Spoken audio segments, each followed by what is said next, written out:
Elementary school librarian and promoter of gay BDSM fetishism called Leatherman brings convicted tranny prostitute to read LGBT books to elementary school kids in Austin, Texas. With a headline like that, I think no further snarky comment is necessary. I'm Dr. Duke, she's Katie, and leather up, it's time for the Dr. Duke Show.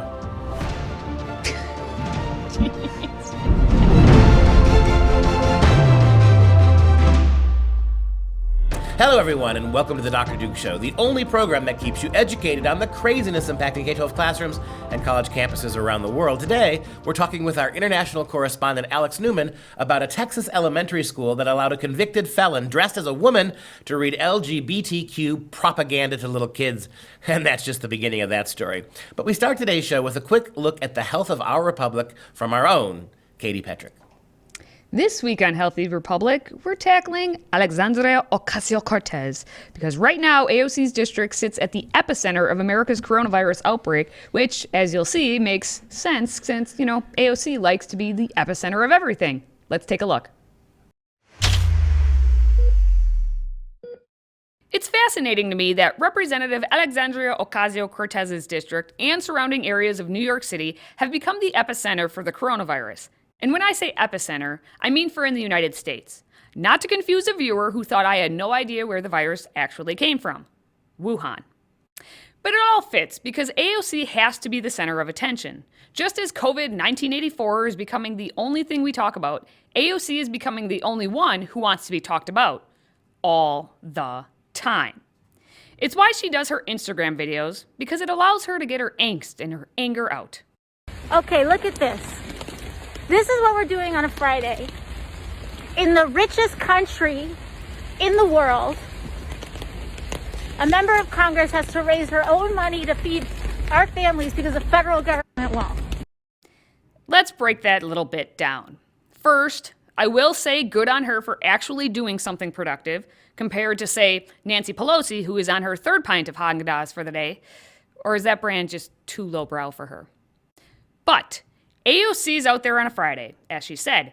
In the rest of America, that's a work day. Now, she's in the rain, so it appears that global warming got her again. Oh, those cow farts. But for her to bemoan being out on a Friday doing something to help her constituents translates to me as, suck it up, Buttercup. You're not going to melt. This also took place on International Workers' Day, or May Day, the day known as the Socialist and Marxist Party's holiday to organize labor movements and complain about class divide. Woe unto me. And that's just what AOC did. Because the federal government won't provide rent and mortgage relief. Federal government isn't feeding people. Federal government is telling everybody to stay inside, but they're not going to help you make your ends meet economically. So this is what we have to do in the richest country in the world. Because it's not the federal government's responsibility. That's it. But AOC wants complete government control. Government should pay rent. Government should feed every person 3 square meals plus that Haagen-Dazs.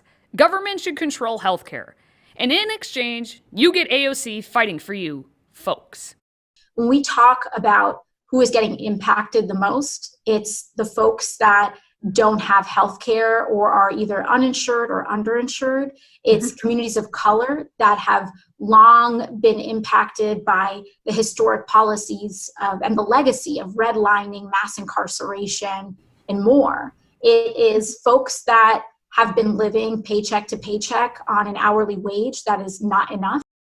So not you, Congresswoman. And definitely not you, Senator Elizabeth Warren, the woman who's probably been tipping back a few brewskis during this lockdown. Hold on a sec. I'm going to get me a beer.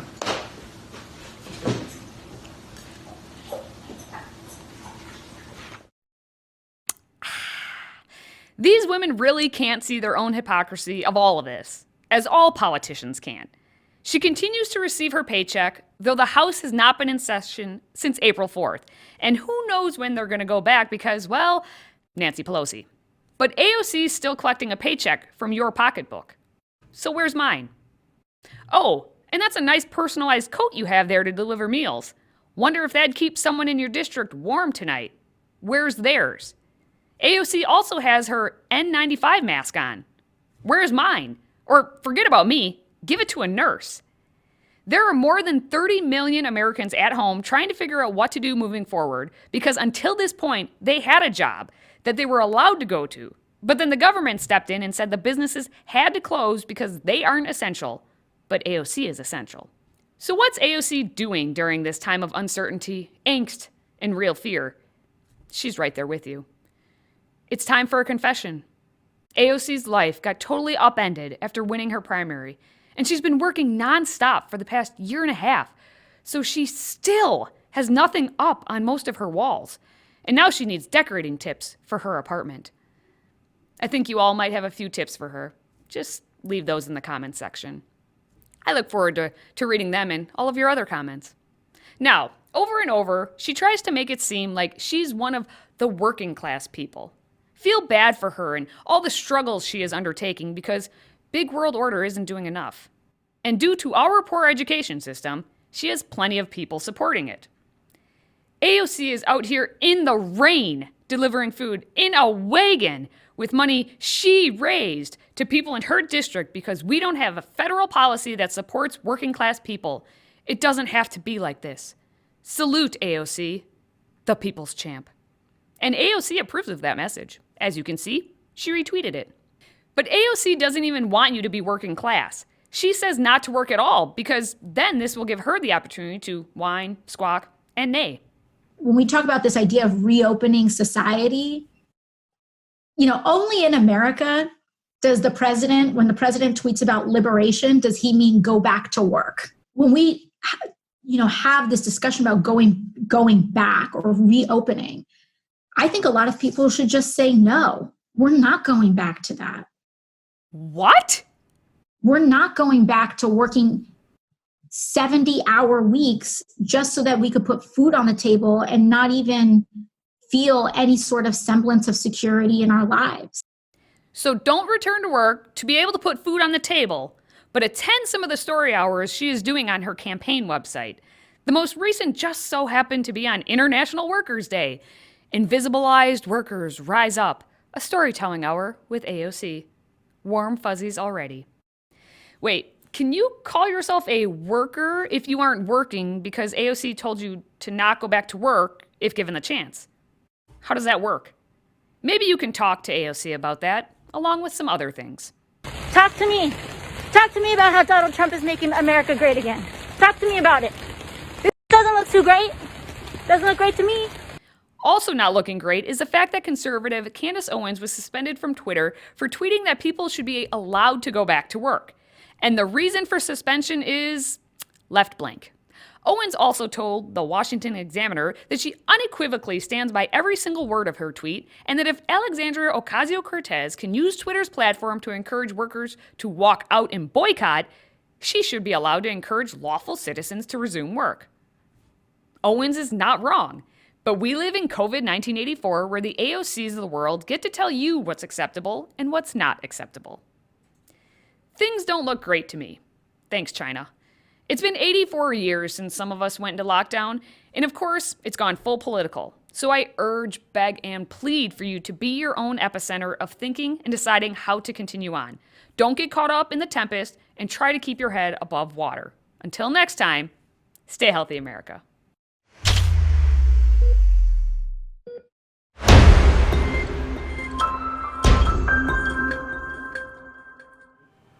We're joined now by our international correspondent, Alex Newman. Alex, we've got a story today that would be absolutely pathetic and hysterical if it wasn't so serious. We have an elementary school librarian by the name of Roger Grape. There's a picture of him in his fetish outfit, who in his private time is into BDSM, homosexual behavior, a big advocate for that. But he's also responsible for getting a convicted prostitute drag queen to speak to elementary kids, to read books to elementary kids in Austin, Texas. Start by just giving us the background. What in the world happened here? Yeah, thank you, Duke. This is a huge story. It's an outrageous story. Parents are completely furious, and they're right to be furious. So kudos to Mass Resistance, the pro-family group that dug this up. But basically, you have this, sex pervert librarian. His stage name is Leatherman. He dresses up in like these leather tongas, and he goes to this thing called Austin Gears, where on the website it says you can find him flogging other men. Very, very weird stuff. You can see, we just showed a picture of him doing something called fisting, absolutely grotesque behavior, and we won't get into the details of that. But this guy deliberately skirted a background check to get his friend, a convicted male prostitute, aka Miss Kitty Litter, a drag queen, to be able to read homosexual, transgender stories to elementary school children at this school. And so parents are very mad now. The truth is coming out through Freedom of Information Act requests.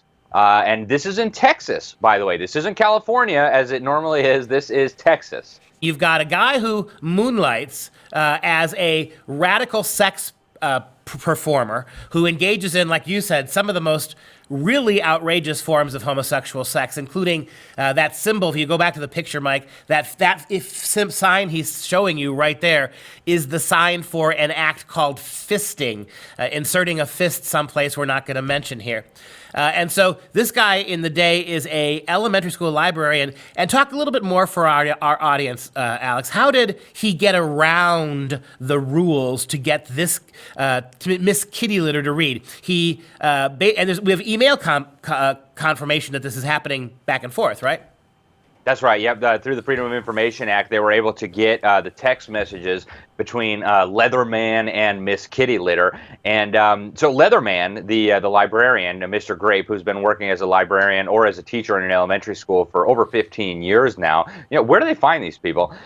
They were corresponding back and forth. And so Leatherman knew that Miss Kitty Litter would not be allowed because he had what's called a withhold of adjudication on a prostitution case, a sex offender case. And so basically this is him pleading guilty in exchange for the judge not putting down a ruling. And, this happens a lot in court. And typically people consider this to be a conviction because basically the person is pleading guilty, which is functionally the same thing as a conviction. But some loophole in Texas allows them to claim that this is not a conviction. So when Miss Kitty Litter was asked if you've been convicted of any crimes, it said no. And, they conspired. Mr. Grape conspired with Miss Kitty Litter to get around this protections. And the principal of the school was sent an email by one of the parents saying, hey, we don't want our kid participating. It was the LGBTQ plus Pride Week. And the parents said, we don't want our child participating in this. And the principal wrote back and said, oh, whatever, all of them were thoroughly checked and all this. Turns out that wasn't true. They deliberately went around the procedures that have been put in place to protect children from perverts and from predators so that they could bring in this Miss Kitty Litter and sexualize and groom these little children. Do we know for sure if the principal knew of that information when he made his statement? He must have, right?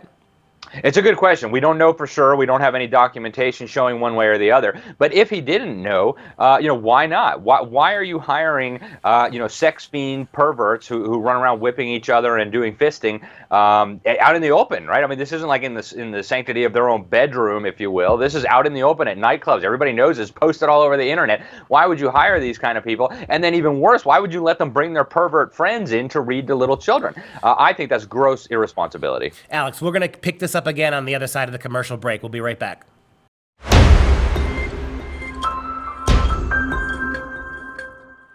Welcome back. We are discussing a really alarming situation in Austin, Texas. Now, again, when we talk about Texas, we realize that Austin is really kind of San Francisco in Texas. We also realize that Austin, I think the motto for Austin is "Let's keep Austin weird." Well, I guess with Mr. Leatherman, you got it about as freaky as possible down there.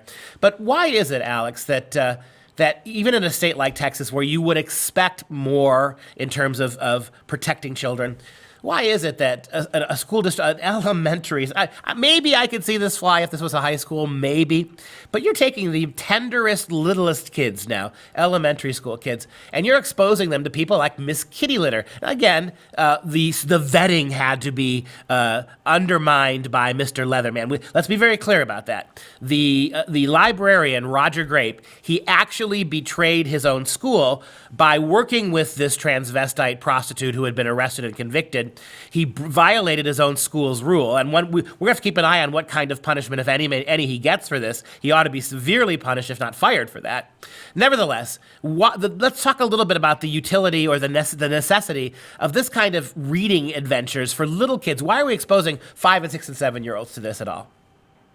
Yeah, Duke, it's a good question, and the answer is actually pretty simple, and it's pretty frightening. The organized homosexual movement decades ago went on a campaign to try to normalize homosexuality, and they've largely succeeded in mainstream culture in the United States. But the American people have largely forgotten that even it wasn't until the year 2000 or 2001 that the Supreme Court actually struck down Texas's anti-sodomy laws. It was a crime to perpetrate sodomy in Texas less than 2 decades ago. All over the world, all throughout human history, except in the most degenerate, crumbling nations and cultures, homosexuality has at least been frowned upon, if not an outright criminal offense that would be punished severely. And so the organized homosexual movement in the United States, going back to the 70s and 80s, came up with this comprehensive strategy to try to first normalize and then promote this lifestyle to all of the American people. And they recognized that they would have to focus on the youngest of children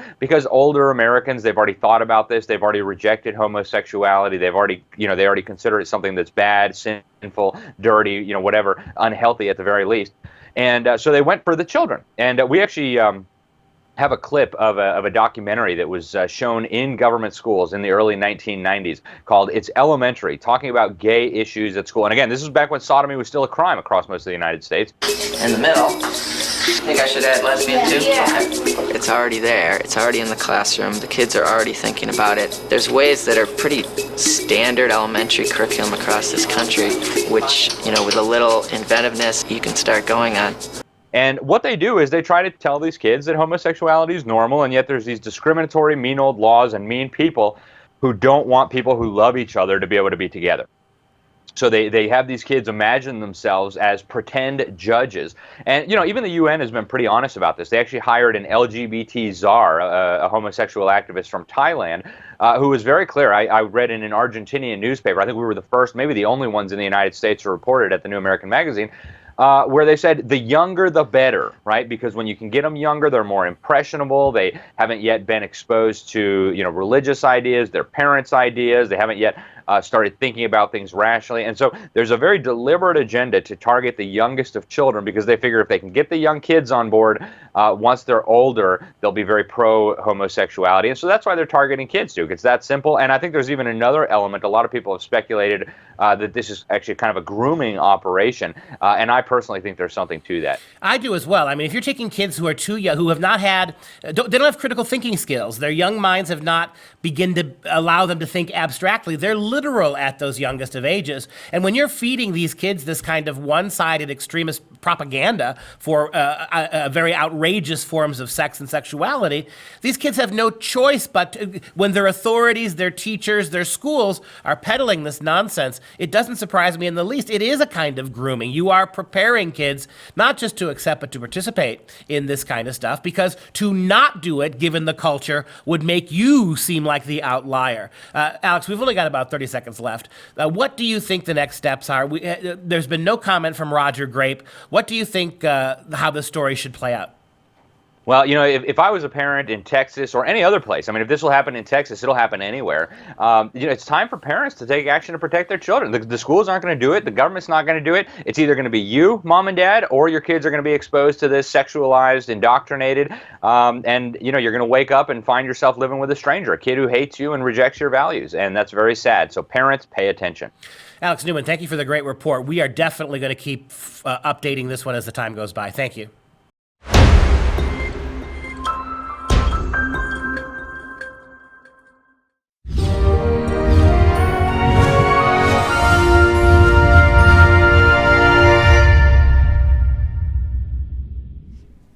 It's time for some real education. Now, in these times of political cowardice and overreach, we need a man for all seasons, like Sir Thomas More. Robert Bolt's play A Man for All Seasons tells the story of just that sort of man. More famously put his conscience before his king, passively resisting King Henry VIII's decision to make himself head of the church in England. Bolt adapted his popular play as a movie starring Paul Scofield as Thomas More. The film version of A Man for All Seasons went on to win the Best Motion Picture Oscar for 1967. And I would like to start by, with all this quarantine going on, and mom and dad, you got kids at home, this is a perfect movie to watch with your children. It is completely family friendly. It is probably not for kids of the elementary school age, but kids in middle school and above. I really urge you to rent this movie or to watch it on one of the streaming outlets. A Man for All Seasons, 1966, Paul Scofield. It's just an amazing play and an amazing performance about a man who, in a very politically difficult situation, stayed true to his faith, stayed true to his conscience when everybody else was selling out. There's a lot of interesting stuff, a lot of historically interesting stuff in the story. You meet Cardinal Wolsey, who in the movie is played by a very sick Orson Welles, very interesting. But the movie itself and the play itself, they really emphasize one thing in particular, that are you going to be yourself? Can you stay true to yourself when the higher you rise and the more that's at stake? We see more and more and more in that movie how many important people, from dukes to earls to rising young talents, sell out to give the king whatever he wants. They recognize that promotion and advancement comes only through the king. And however irrational the king may be acting, however arbitrary his decisions, however cataclysmic in their consequences, most of England decided to go along for the ride. Then there was Thomas More, who didn't. And the story of Thomas More is fascinating because he tried to stay loyal to his king, to serve his country, always without violating his conscience. And when his conscience became too pressed, he stepped away rather than confront the king. He just walked away. And even then, they wouldn't leave him alone. The forces, it's a very modern parable, the forces of power don't just demand your silence. Think about political correctness, the cancel culture of modern day America. The forces of progressivism don't just demand your silence. They demand that you affirm what they are. And Thomas More couldn't do that. And there's a great passage in the play, I wish I could only read you one, where he's talking to his future son-in-law, Thomas Roper. And Roper's a zealot, right? He wants to defend the old church. He wants to resist the king with all he's got. At one point, Roper says, I would tear down every law in England to protect our church. And then Thomas More turns on him and he says, and when the last law was down and the devil turned round upon you, where would you hide, Roper, the laws being flat? This country's planted thick with laws from coast to coast, man's laws, not God's. And if you cut them down, do you really think you could stand upright in the winds that would blow then? Yes, I'd give the devil benefit of law for my own safety's sake.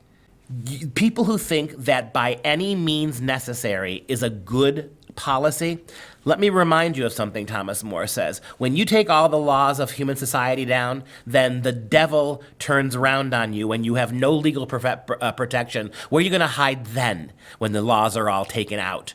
This country, our country is planted thick with laws from coast to coast, man's laws underneath God's laws. And if you cut those laws down, do you really think any of us could stand upright in the winds that would blow then? Yes, I'd give the devil himself benefit of law because it's law that protects us. And I would simply close by saying how much of what's being done to you in the name of virus by a government out of control is actually legal. And that wraps up this week. Time to relax. But first, as always, you can follow us on Facebook and Twitter. And if you have a question to help us kick off next Friday's first Q&A, visit freedomproject.com/askduke or send us a message on social media. Now, let's leave you with a fun little ditty of a fact to share with your family and friends this weekend. There's a name for the dot that goes over the letters I and J. Do you know what it's called? Tittle, tittle, tittle. I jump for joy ingesting the jolly information. Tittle, tittle. No tittle tattle in this here park. There's a name for everything. What's the name for those little things, laces they put over shoelaces? Those little eaglets or something like that? Yeah, Aglets? Something like that. Anyway, that's a Friday wrap-up, people. Thank you for watching. For Freedom Project, I'm Dr. Duke, she's Katie. And until the very next time we see you, which ideally will be Monday, you stay educated on all of this stuff and go rent Thomas More a man for all season for your kids. Do it today.